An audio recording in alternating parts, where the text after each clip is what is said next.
My name is James Morgart. I am the writer of Model Hunger, and I also am producer. My name is Suzi Lorraine, and I play Suzi in Model Hunger. Well, the script started with actually Suzi contacting me saying that she needed a article for her Gore Zone column, and so I wrote a short story, and it was based on this character Ginny.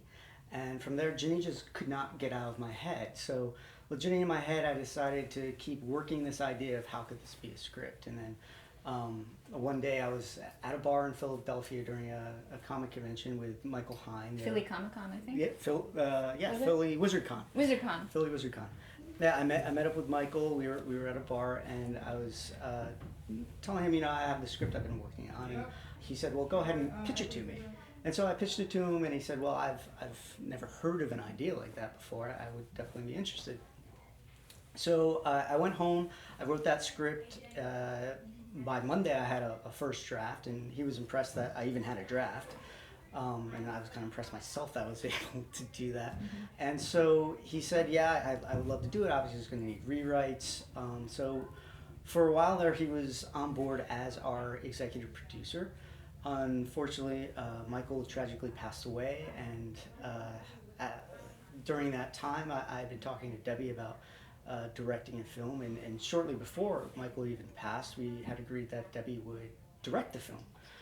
With Michael's passing, that set us back, and we finally got our stuff together probably about 8 months after he had passed away, and that took us about 6 months to do the pre-production, and it was about 30-day shoot from the end of July through August, and then we went through post, which took a little longer due to some technical issues, but we finally through it. Going way back, probably to 2009, I would guess, I was writing a column for a British magazine called Gore Zone, not to be confused with Fangoria's Gore Zone, but a British publication that had a run of about 5 years. And I was working on a few film projects, and I just didn't have time that month to get my article in. So my editor was fine with Jay actually writing the column. So Jay wrote a short story called Ginny. That was the name of it at that point.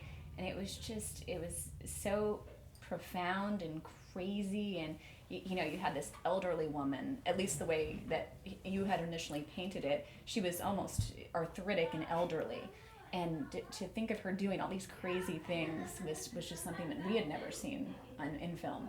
So that's how the idea started. Then flash forward several years, as Jay had explained, we spoke with Michael Hine about it, and he was interested. And then the ball started rolling, I guess about 9 months later, and we got the funding to move forward, and Debbie Rochon directs it, and she and Jay decided that they would write this character called Suzi into the script, and I would play that by no coincidence. It was a fantastic role. It was one of my favorites to date. I've done many films, good and bad and ugly, and but I'm super proud of this role because it was not just your typical, pretty, girl in bikini gets killed. It had some meat to it, so to speak, literally. So the transformation started, and we worked with Ingrid Okola, who was our special effects guru in charge of everything, and she created the costume, the fat suit. I had to do prosthetics, life casts, you name it, to get into character. It was empowering to be that big, to feel this strong character when I stepped into her skin, so to speak, and just becoming someone else who I'm not. I mean, I'm fairly soft-spoken and, down to earth and not big and gregarious. So I really had to step outside of myself to become Suzi. When it comes to casting, largely that was Debbie's domain. So I can't speak to too much to how she actually came about casting some of these people. And I didn't know who Carmine was, but she kept saying, "Oh, it's Galactic Gigolo." And so I watched this film, and I was like, this guy's really funny. I'd really be interested in seeing him fulfill this role. It's amazing that she was able to pick the right people for these roles. Lynn is phenomenal, and I'd known of Lynn before, so I was really impressed by Debbie to be able to get her to be a part of this. Tiffany I had heard of. I hadn't known too much about her, and she blew me away with just how dramatic she is in that role. Debbie, Tiffany, and I had just worked on Wrath of the Crows in Italy. I think that's how Tiffany came into the picture, because we had all just worked together on an Italian film directed by Ivan Zuccon. Brian, too. Brian Fortune, who plays Colin in the film, and he's now on Game of Thrones. Is he? Yeah, That's and great. his role just keeps getting bigger and bigger. She must have also gotten Brian from Wrath of Crows to be in the film as well. And Brian has never shot a film in the United States, so this was the first film that we were able to get him to come over. When it comes to the actual production itself, it was a lot of work, as most independent filmmakers know. It's never easy to go through an independent film. You're shooting nonstop, usually weekends, and with this it was a 30-day shoot.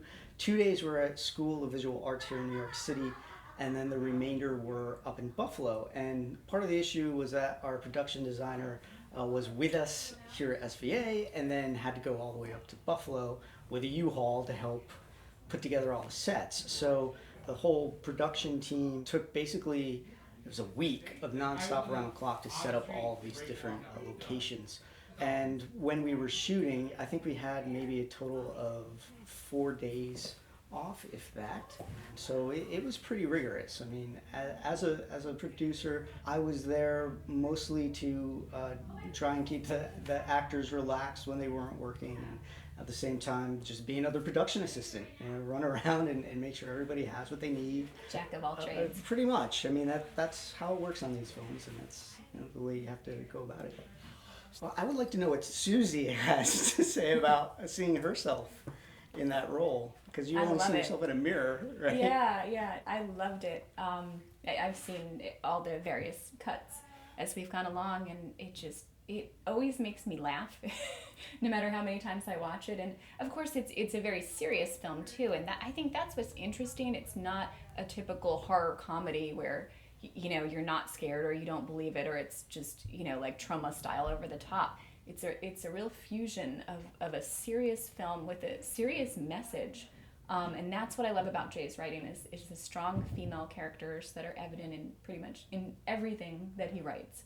And the same is true in Model Hunger. Look at Lynn Lowry's character. She's profoundly strong, profoundly disturbed, but you see what the industry can do to a model, to an actress, that can perhaps toy with your head and your emotions, and in a perfect storm somebody can split, and that's what our lead character did.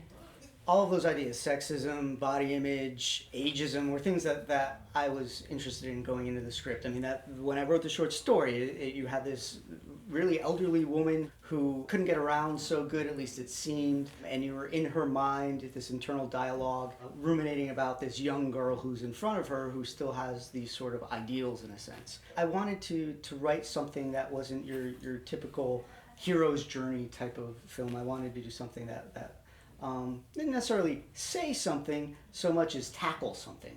And that's really what I wanted this film to be. I wanted people to watch this film and have a dialogue about it. Because when the film ends and it says, we have met the enemy, she is us, it makes you question what is meant by that, and what is this film doing? And that's really what I wanted. I didn't want to necessarily tell people how to think. I just wanted to get them to think. What was really interesting for me was to then see when I gave the script to Debbie and she took it and developed those ideas in her own way, and you see a little bit of Trauma in there. You see a little bit of David Lynch in there. You see a lot of the things that are Debbie thrown into these ideas that I was playing with. And I don't know if that's because we all have these same ideas and we're on the same page with this stuff, or if it just so happened that I had my ideas, she had hers, and putting together we came out with this. Having done, coming from a modeling background and then a film background where typically I play,